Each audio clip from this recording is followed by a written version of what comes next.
Мама, папа, вы где? Дядя Фрэнк. Мама, папа, вы где?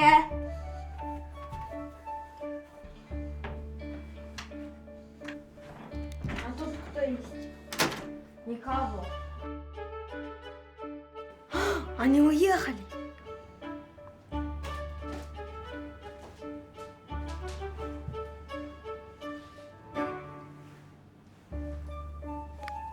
Я заставил их исчезнуть.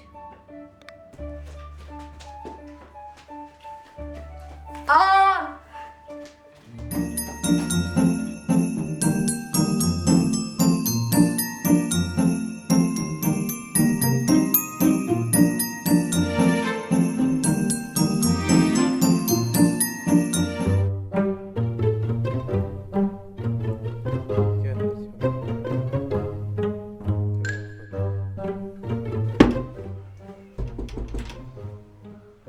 Говорят, что их родители ушли. Давай пойдем. 12 ночи. Давай. Пошли.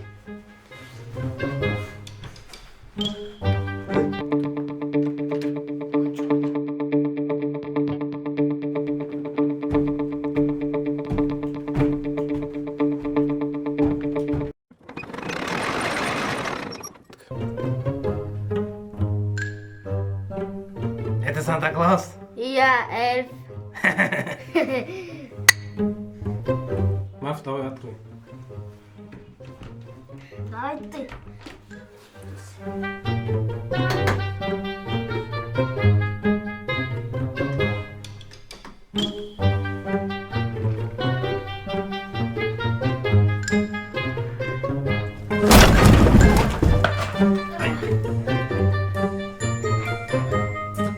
Черт, только маленький, не задать.